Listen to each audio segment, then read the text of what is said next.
با غیرت ترین مردم ایران مردم بلوچستانن که تو دمای 60 درجه توی این کومه ها، توی این خونه ها، حتی زنها و پیرزنهاشون مشغول کسب درآمد حلالن. اینها رو، این صنایع دستی رو میبافن توی این بر بیابون کنار جاده برای فروش میرسونن. واقعا ما باید خجالت بکشیم. خیلی از جوونامون تو شهر با بالاترین درآمد و امکانات بیکار نشستن، ولی این مردم انقدر با غیرتن. بیا از دست این مادر عزیزمون بگیر. مادر دستا پیش دار. مادر چه دستان اینا کتن؟ میگه چرا دستاتون حنا گذاشتی؟ میگه از اونا اینا رو کار میبن، صنایع دستی کار میگیرن با دست. به خاطر بافت اینا دستاشون آسیب میبینه.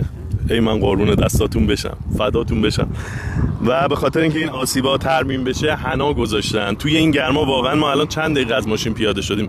دور و برو بگیر. واسطادن توی اینجا سخته. اینا دارن اینجا کسب روزی حلال میکنن.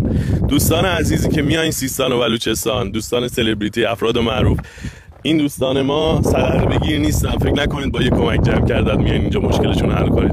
مشکل اینجا مشکلات اساسیه، مشکلات آب، برق، گاز، مواد اولیه غذایی، گوشت، مرغ که اینجا 2-3 برابر جاهای دیگه است. نونه که در اختیارشون نیست، ولی باز این مردم سخت‌کوش، حتی افراد مسنشون هم مشغول کسب درآمد حلالن.